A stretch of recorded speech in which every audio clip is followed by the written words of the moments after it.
Hey guys, welcome to Pro Gun. So you're thinking about purchasing your first handgun? Don't know whether you should get a semi-automatic pistol or a revolver? We're going to cover everything you need to know to purchase your first handgun.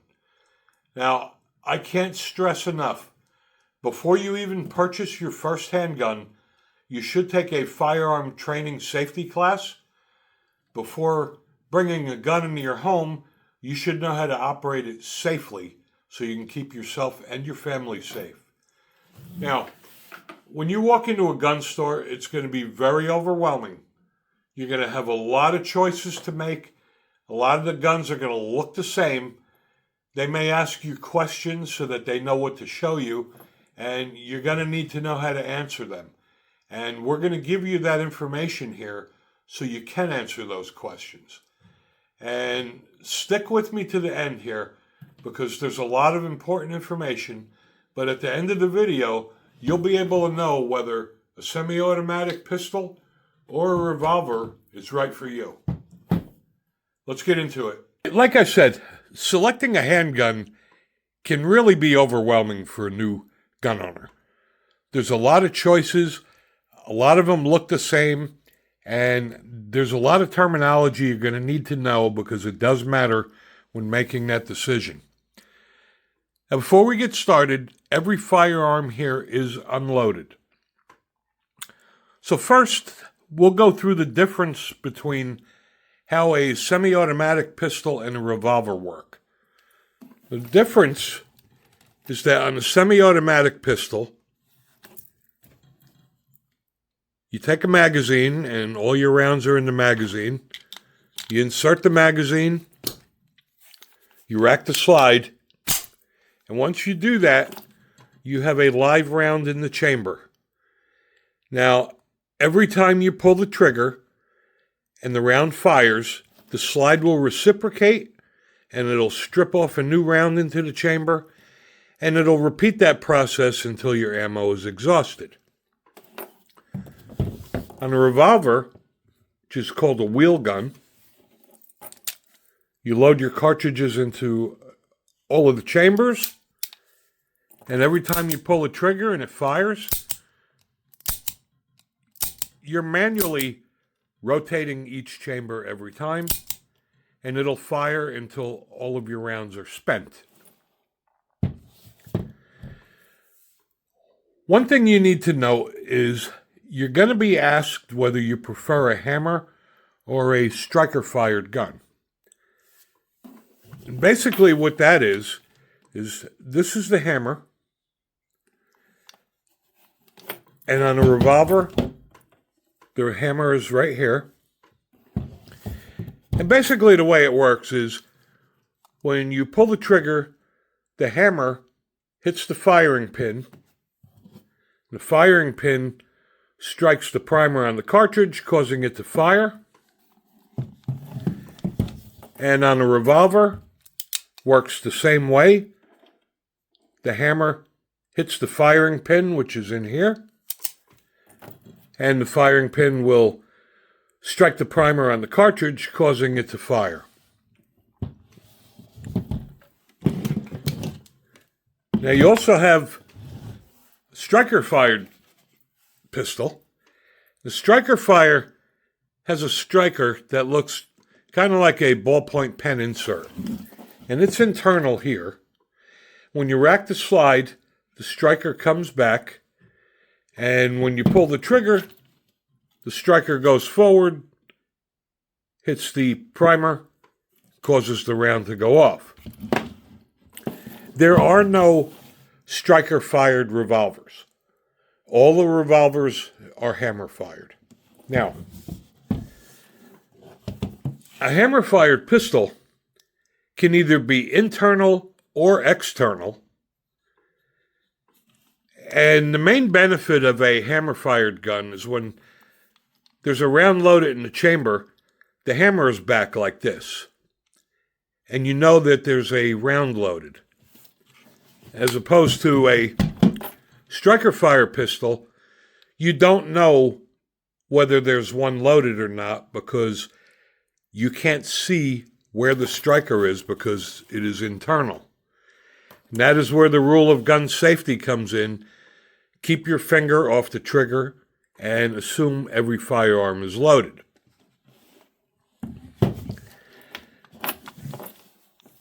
All hammers are not external. There are some hammer-fired pistols that have an internal hammer, so you can't see them. And there are some revolvers that are hammerless because the hammer is inside, and you can't see that either. The next thing is, they're going to ask you if you want a single or a double action handgun. And basically what that means is the action controls one thing. So on a single action gun, all the action does is drop the hammer. That's it. It doesn't cock the hammer.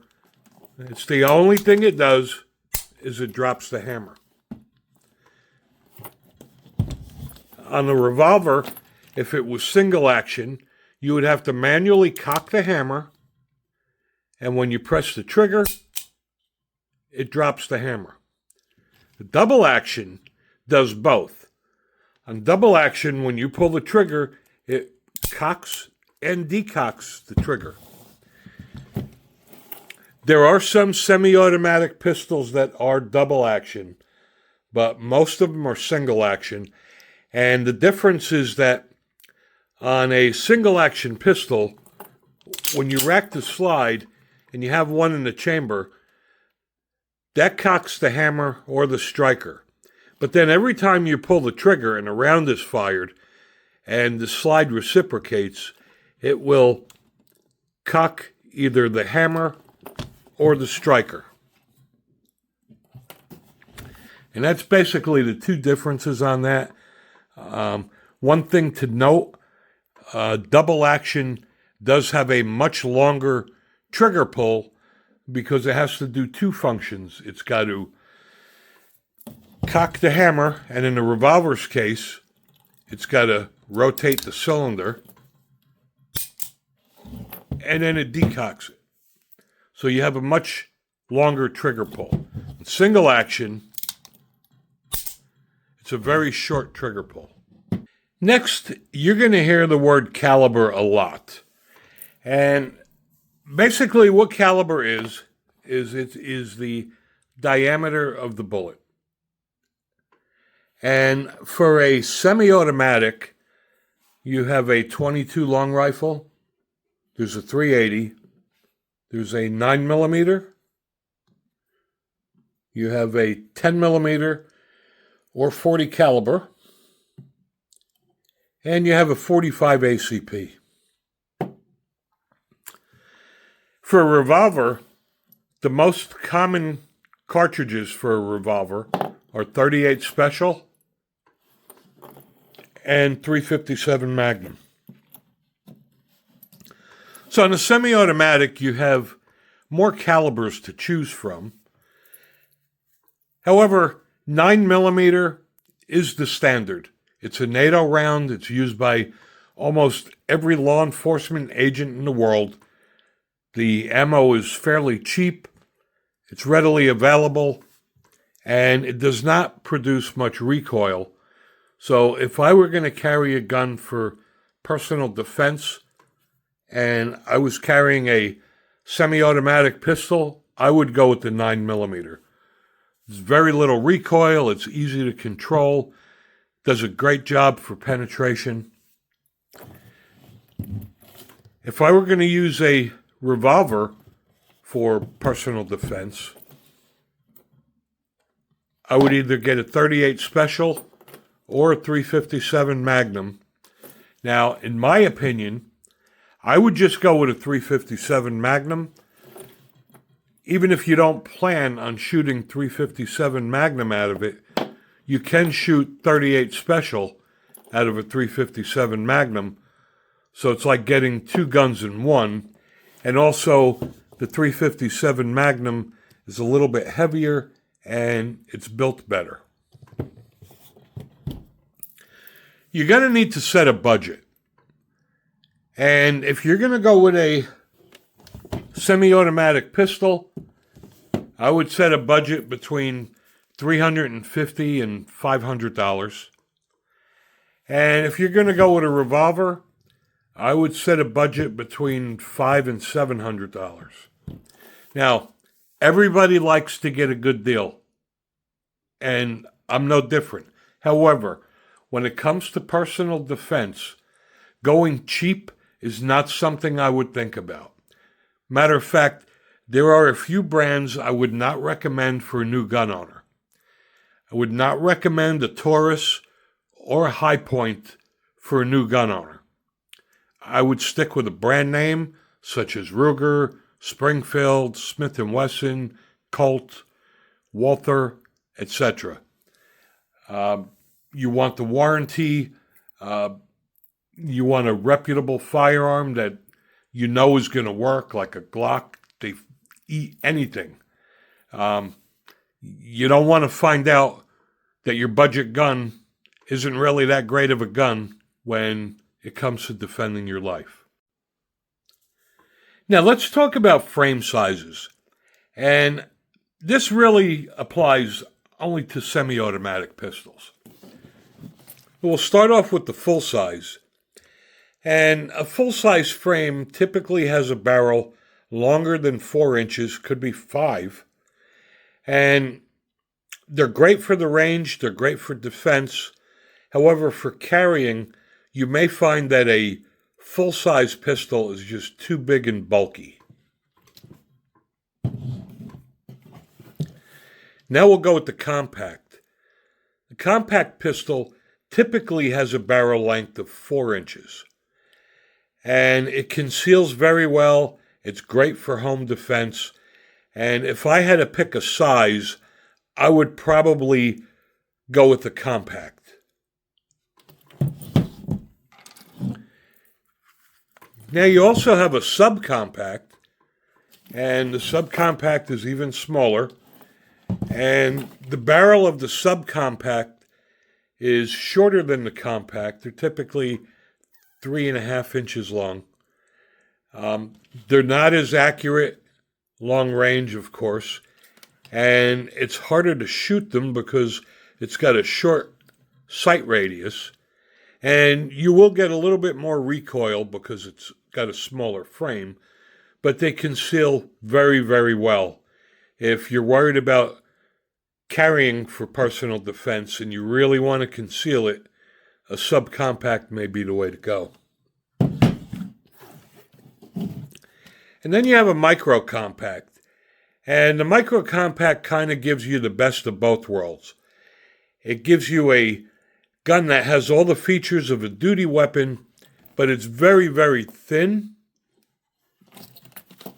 And it also carries extremely well. So, in my opinion, you're better off with a compact or a micro. Now, another thing that comes up is whether you want metal or polymer. A lot of people are big fans of the metal guns. They're more heavy duty. They have a lot less recoil because they're heavy, as opposed to the polymer frame guns. The polymer is basically a very, very strong plastic, which makes them very light, and you can carry a lot more rounds without it being as heavy as a metal gun. And that's a personal choice. Some people just like metal. If you want something lighter, polymer is definitely the way to go. And you will notice when you're looking at semi-automatic pistols that the majority of them out there now are polymer frame striker fired. When purchasing your pistol, one of the most important things is how well does it fit in your hand. There is not a one-size-fits-all when it comes to guns. Some guns fit some people's hands better than others. Depending on whether you have large or small hands, you should be able to get a nice, firm comfortable grip on it,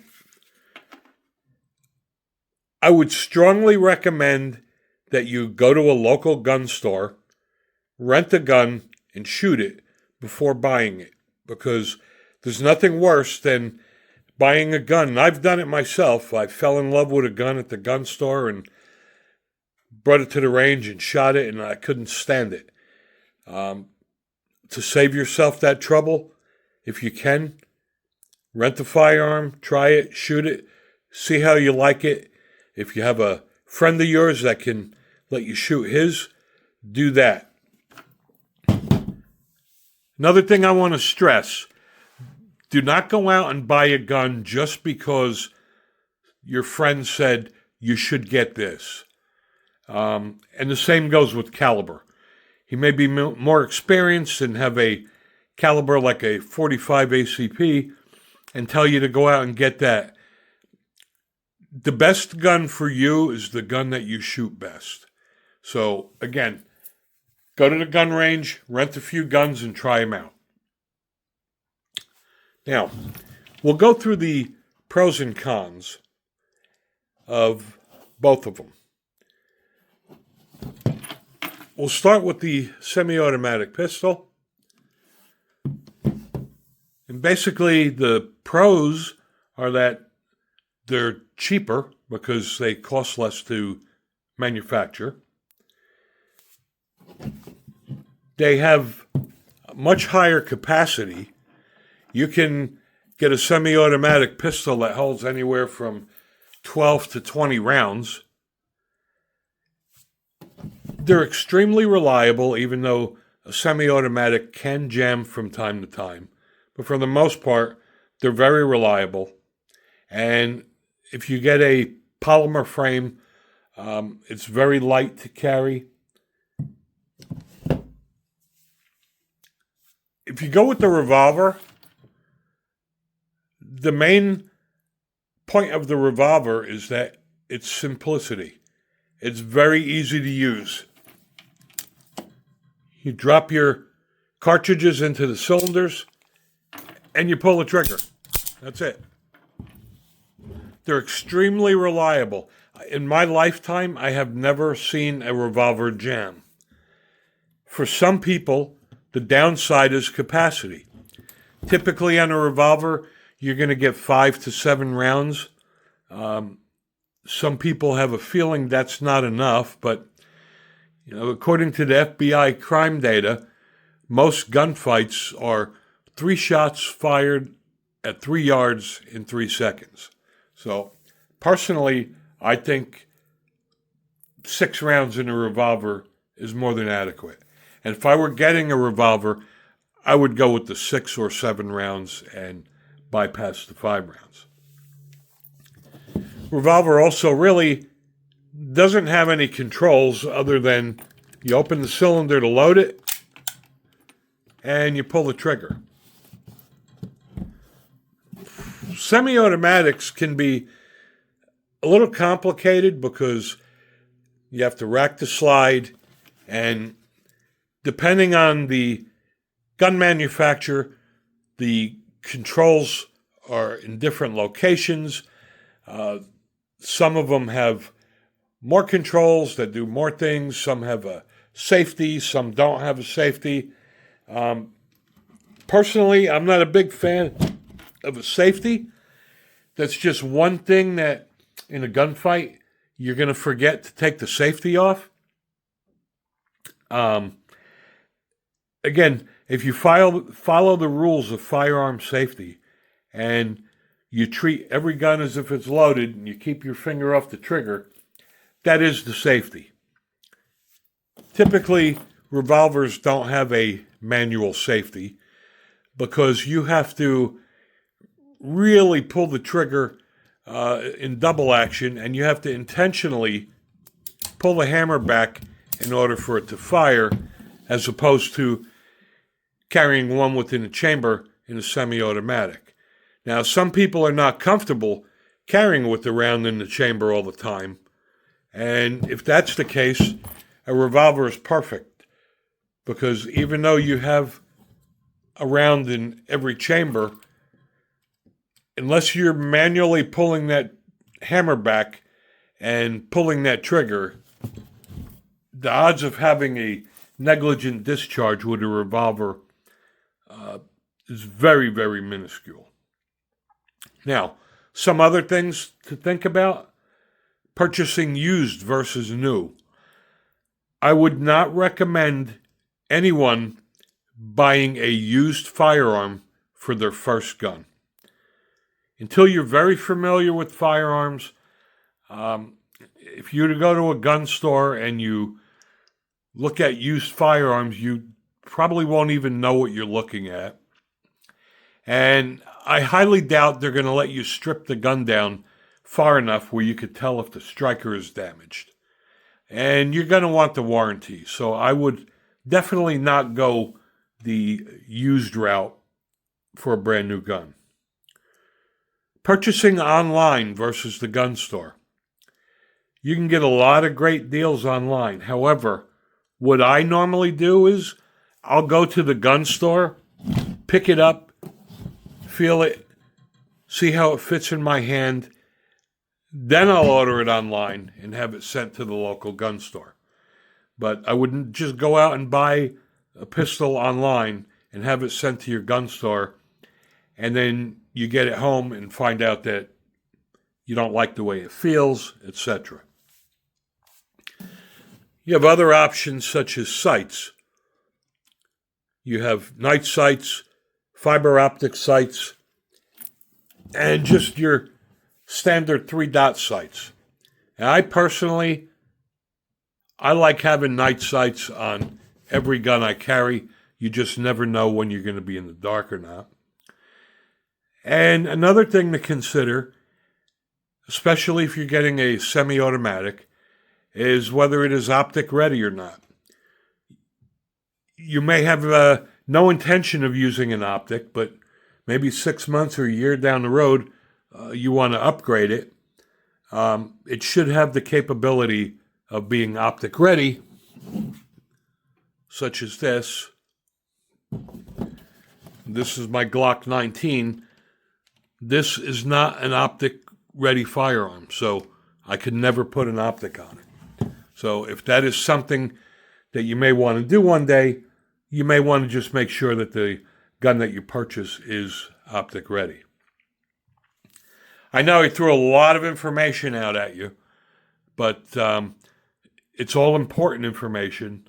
So it still comes down to semi-automatic or revolver. And one last thing to note that's very important on a semi-automatic is how hard is it to rack the slide? There are some guns that the slides are very difficult to rack, as well as the slide release. And you don't want to find out after you buy it and you bring it home that you can't rack the slide. My wife has a hard time racking the slide on all of my semi-automatics. So we got her the Smith & Wesson Equalizer because it has the easy technology. And if you have arthritis or you have weak hands, you can rack that slide with 2 fingers. I hope this was very helpful for you, and I hope it helps you make a decision. Either way, as long as you're carrying and as long as you have a firearm to defend yourself and your family, that's all that matters. What type of firearm you get is up to you. I hope you enjoyed the video. Thanks for watching.